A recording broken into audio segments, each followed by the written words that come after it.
Hello guys, तो कैसे हो? मैं हूँ राकेश एंड आप देख रहे हो शैडो राकेश एक्सप्लेनर। तो कैसे हो? मतलब भाई कुछ ज़्यादा बोल दिया। मैं बस ये कहूँगा, अगर आप लोगों ने अभी तक पिछले एपिसोड नहीं देखा तो जाके पहले पिछले एपिसोड देखो, नहीं तो आपको कुछ समझ नहीं आएगा। तो चलो मैं कहानी को शुरू करता हूँ। सोरंग थोड़ी उलझन में बोला। मुझे नहीं पता, व्यान ने कहा। जिस राह की तुम बात कर रहे हो वह बेहद कठिन और थका देने वाली होगी। इसमें 10, 20 या शायद पूरी जिंदगी लग सकती है। सोरंग का चेहरा उतर गया। इतना लंबा समय लग सकता है? वह चिंता से बोला। उसकी मासूमियत ने हान को हंसने पर मजबूर कर दिया। वह फिर से शर्म से लाल हो गई। फिर हिचकिचाते हुए हान बोली, तुम अभी सिर्फ 15 साल के हो। 3 साल बाद जब तुम बालिग बन जाओगे और विवाह योग्य हो जाओगे, अगर तब तक तुम 10 महान विषैले जीवों में से एक को भी हरा सको। उसके शब्द रुक गए। गाल और भी ज्यादा लाल हो चुके थे। तो शायद हमारी शादी संभव हो सकती है। फिर वह हंसी। मैं तुम्हारे लिए चीयर करूंगी। और वहां से भाग खड़ी हुई। सोरंग चौंका और पीछे से पुकारा, रुको।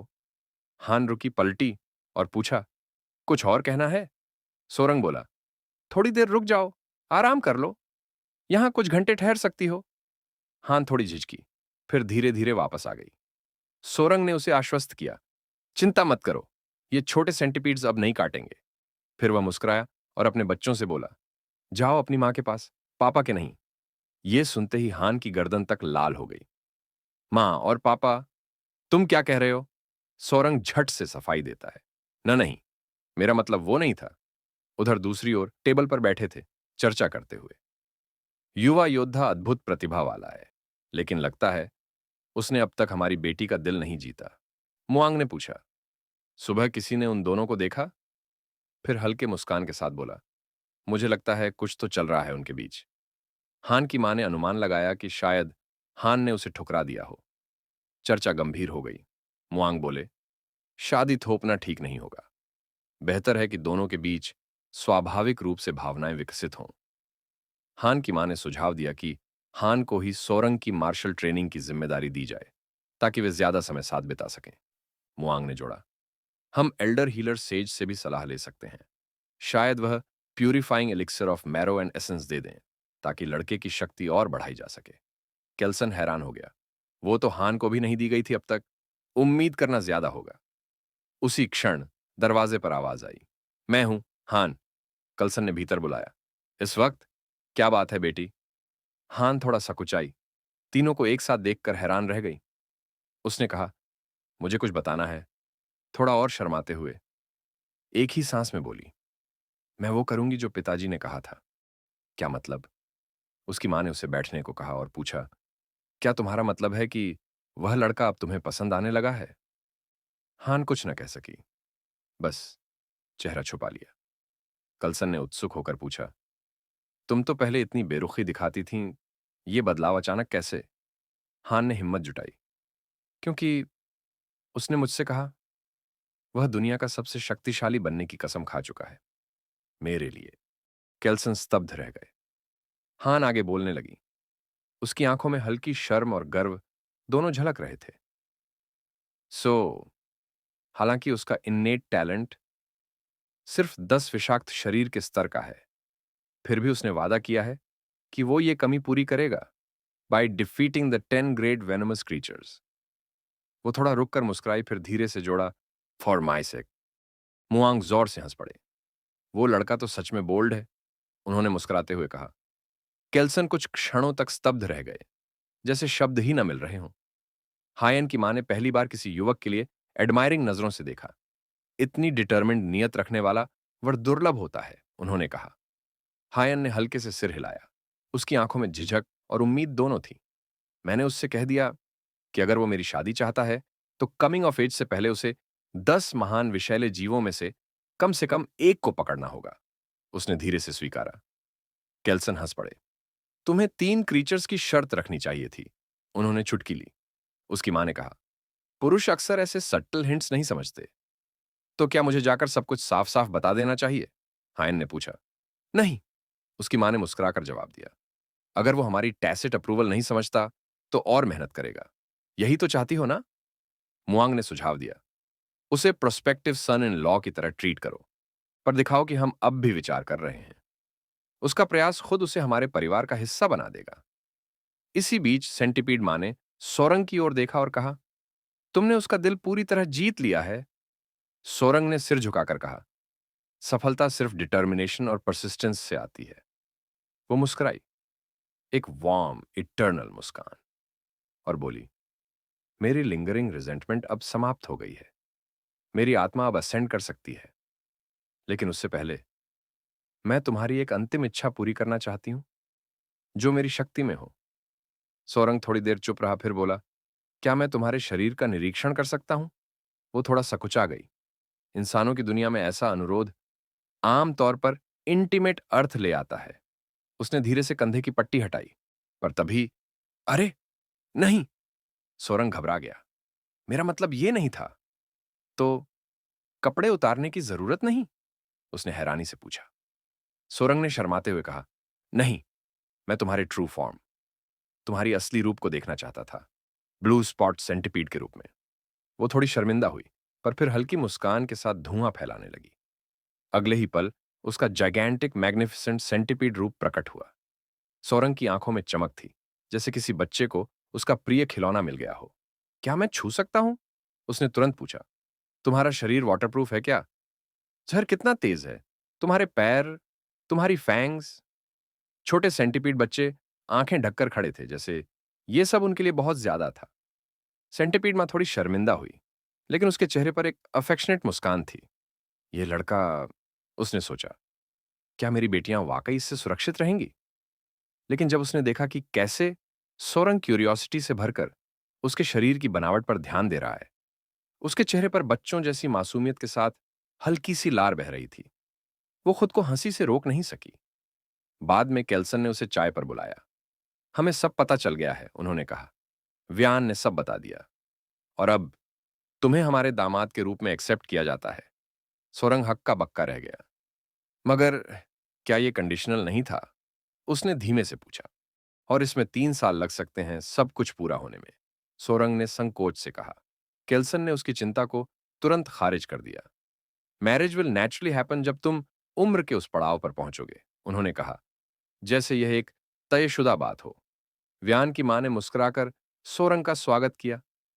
Welcome to the family my son in law, उन्होंने स्नेहपूर्वक कहा। मुसोंग ने सिर हिलाते हुए संतोष जाहिर किया। व्यान को एक एक्सेप्शनल पार्टनर मिला है। हमारा क्लैन अब और अधिक फल फूल सकेगा।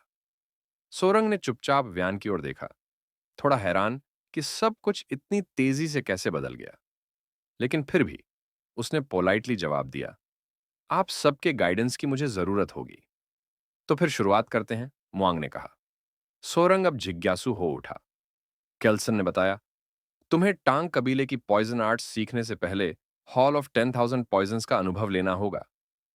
एक स्लाई ग्रिन के साथ केल्सन बोले, मुझे यकीन है कि तुम्हें यह अनुभव बहुत पसंद आएगा।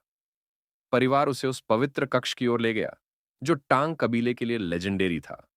सोरंग ने सोचा, यह शायद झरों का कोई ट्रेजर ट्रोव होगा। लेकिन चलते चलते उसकी नजर व्यान के साइड प्रोफाइल पर पड़ी। उसकी खूबसूरती देखकर वो खो सा गया, जैसे वो कोई लिविंग पोर्ट्रेट हो। उसकी स्पष्ट प्रशंसा को ससुराल वालों ने मुस्कुराकर देखा। केल्सन ने मजाक में कहा, अगर तुम इसी तरह उसे घूरते रहोगे तो उसके चेहरे की पेंट घिस जाएगी। अब वो तुम्हारी वुमन है, उन्होंने याद दिलाया, और तुम अब भी उसे अनटचेबल की तरह देख रहे हो। व्यान की मां ने हंसते हुए जोड़ा, लगता है तुम पूरी तरह कैप्टिवेटेड हो उससे। दोनों, व्यान और सोरंग, एक साथ लाल हो गए, जैसे किसी ने उनके दिल की चोरी पकड़ ली हो। जैसे ही वे हॉल ऑफ 10,000 पॉइजन्स के द्वार पर पहुंचे, वहां 3 पुरुष खड़े थे, 2 मजबूत गार्ड्स और बीच में एक टांग कबीले का अधिकारी। ग्रैंड पैट्रियार्क और उनके ग्रैंड सन इन लॉ का स्वागत है, उसने झुककर कहा। मुसियान के इशारे पर विशाल लोहे के द्वार खोले गए। गार्ड्स ने कूनू स्टील से बने दरवाजों को धकेलने में पूरी ताकत लगा दी। ये धातु दक्षिणी जंगलों से लाई जाती थी और अपनी अनमैच्ड ड्यूरेबिलिटी के लिए प्रसिद्ध थी। दरवाजों की चरमराहट के साथ जैसे ही प्रवेश हुआ, सोरंग ने देखा कि कैसे 2 गार्ड्स पूरी तरह थक चुके थे। उसे यह मिडिल एजेस की सुरक्षा जैसी ओवर द टॉप लगी, और वो खुद को मुस्कुराने से रोक ना सका। यह जरूरी है, केल्सन ने उसकी चिंता करते हुए कहा। कूनू स्टील का कोई मुकाबला नहीं। अंदर कदम रखते ही वे उस सेक्रेड ट्रेजर वॉल्ट में पहुंचे जहां टांग कबीला अपनी झरों की अनमोल विरासत को संजोए हुए था। यह है हॉल ऑफ 10,000 झर हैं, मुआंग ने कहा। सावधानी बरतना, उन्होंने चेताया। किसी भी चीज को बिना सोचे छूना मत। सोरंग ने सिर हिलाया, लेकिन फिर भी पूछ बैठा, क्या सच में यहां 10,000 जहर हैं? केल्सन हंस पड़ा। ये जहर अलग अलग कैटेगरीज में बांटे गए हैं, जैसे पैरालिसिस पॉइजन्स, स्लीप पॉइजन्स और कई अनगिनत प्रकार। प्लेफुल एल्डर्स ने मौका नहीं छोड़ा और नव दंपति को छेड़ना शुरू कर दिया। क्यों ना व्यान ही तुम्हें ये झरों के बारे में समझाए? मुझे यकीन है, उन्होंने जोड़ा। तुम दोनों को यह लेसन बहुत पसंद आएगा। व्यान से सीखने का सुझाव सुनकर व्यान और सोरंग दोनों ही शर्म से लाल हो गए। थोड़ी झिझक के बावजूद व्यान ने काम स्वीकार कर लिया। उसने सोरंग का हाथ थामा और उसे टांग कबीले के सबसे पोटेंट पॉइजन की ओर ले जाने लगी। व्यान की असहजता साफ दिखाई दे रही थी, जबकि बुजुर्ग उन्हें देखकर मुस्कुरा रहे थे। व्यान ने सबसे पहले ची डिसिपेटिंग पॉइजन के बारे में बताया। एक ऐसा जहर जो किसी भी योद्धा की मार्शल एनर्जी को सिर्फ एक सांस में नलीफाई कर देता है। उसने चेतावनी दी कि इसे बेहद सावधानी से संभालना चाहिए। इसके बाद उसने एक एक करके टांग कबीले के अन्य डेडली पॉइजन्स दिखाए। एलिमेंट्री कनाल नेक्रोटाइजिंग पॉइजन, जो पाचन तंत्र को नष्ट कर देता है। स्पिरिट डिस्ट्रॉइंग पॉइजन, जो आत्मा तक को जला सकता है। ब्लडी पल्प पॉइजन, जो शरीर को कीचड़ में बदल देता है। और 7 स्टेप सोल स्नैचिंग पॉइजन, जो सिर्फ 7 कदम में प्राण हर लेता है। हर जहर की घातकता अलग थी, लेकिन व्यान ने समझाया कि इन सब में सबसे स्ट्रॉन्गेस्ट पॉइजन कुछ और था। उसने सोरंग को एक छोटी सी बीज सौंपी। सोरंग ने आश्चर्य से देखा, यह तो टाइगर बीन जैसा लग रहा है। व्यान मुस्कुराई। यह है कास्टर प्लांट का बीज, टांग कबीले का प्रतीक। सोरंग एकदम समझ गया। रिसिन, उसने धीमे से बुदबुदाया, एक ऐसा झर जो कोल्ड वॉर के जमाने में असैसिनेशंस के लिए कुख्यात था। Colourless, odourless, tasteless, invisible. वह सोचने लगा, यह है आदर्श जहर। व्यान ने आगे समझाया, हम इसे गोल्डन पॉइजन कहते हैं, और जब इसका असर होता है तो मौत को हम गोल्डन डेथ कहते हैं। सबसे ताकतवर जहर वो नहीं होता जो सबसे दर्दनाक या खूनी हो।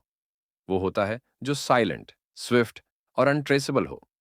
सोरंग को लगने लगा जैसे वह किसी असैसिन्स गिल्ड की कला सीख रहा हो। मुसोंग ने बीच में टोकते हुए कहा, अभी के लिए इतना काफी है, और उन्हें जहरीले जीवों की ओर ले चलने का सुझाव दिया। उसने सोरंग से कहा कि वह चाहे तो इन प्राणियों की देखरेख भी कर सकता है, विथ फुल क्लैन सपोर्ट। सोरंग के लिए यह किसी सपने जैसा था। उसके चेहरे की एक्साइटमेंट साफ झलक रही थी।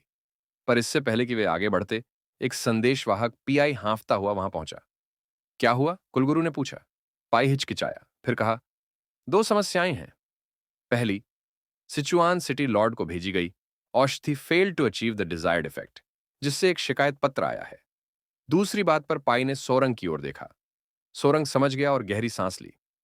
दूसरी समस्या हॉल ऑफ 10,000 पॉइजन्स से जुड़ी है। मुसोंग ने अनुमान लगा लिया कि रूमर्स फैल चुके हैं। उसने तुरंत कार्रवाई करने का निर्णय लिया। सोरंग, हमारे साथ चलो। जब वे ब्लैक टॉर्टस पेविलियन पहुंचे, वहां के बुजुर्गों ने देर के बिना अपनी नाराजगी जाहिर की। आपने बिना किसी से पूछे एक अनजान अनाथ को व्यान से जोड़ दिया, उनमें से एक चिल्लाया। यह सुनकर केल्सन गुस्सा हो गया। उसकी देह से ग्रीन ऑरा निकलने लगी। क्या तुम मेरे सन इन लॉ का अपमान कर रहे हो? उसने गरजते हुए कहा। फिर भी बुजुर्ग पीछे नहीं हटे। हमारी चिंताएं वैलिड हैं, उन्होंने जोर देकर कहा। मुशांग ने एल्डर्स की बहस को एक तीखी डांट से चुप करा दिया। यह फैसला मेरा है और मैं अपनी अथॉरिटी पर कोई सवाल नहीं सुनूंगा। बुजुर्ग ठिठक गए और तुरंत ग्रैंड पेट्रियार्क की तरफ देखे, जैसे उनसे उम्मीद हो कि वो बीच में आए। एक आउटसाइडर को हॉल ऑफ 10,000 पॉइजन सौंपना, जो अभी खुद ही सीख रहा है, यह बेवकूफी है।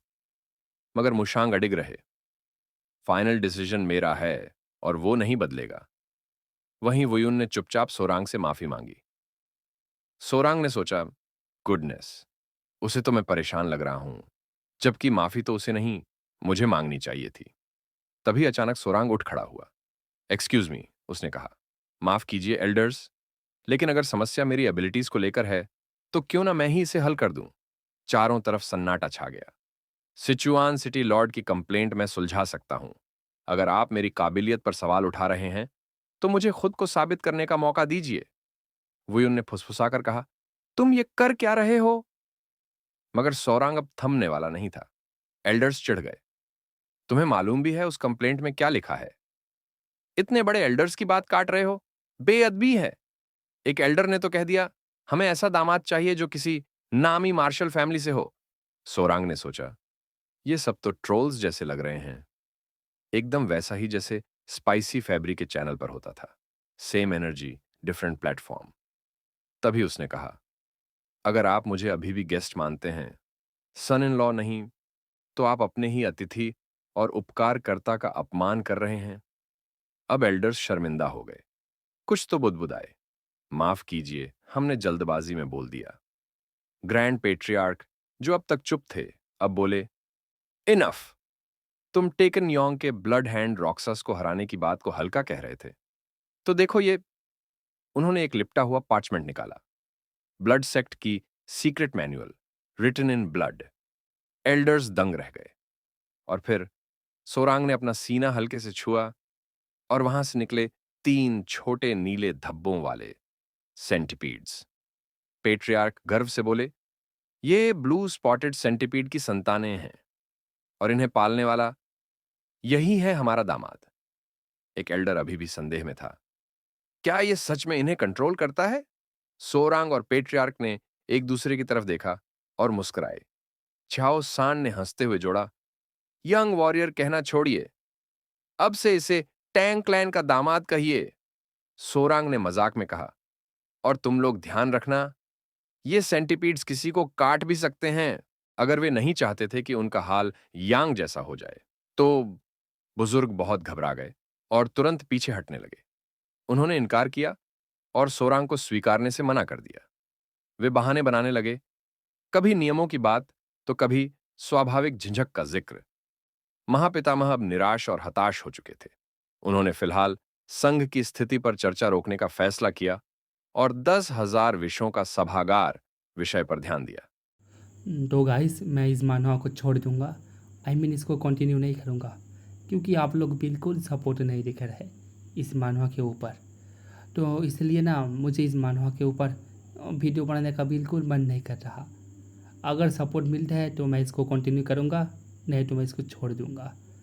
तो यार ये तो आपके ऊपर है, आप क्या करते हो। अगर सपोर्ट किया है तो फिर से मैं इसको स्टार्ट कर दूंगा।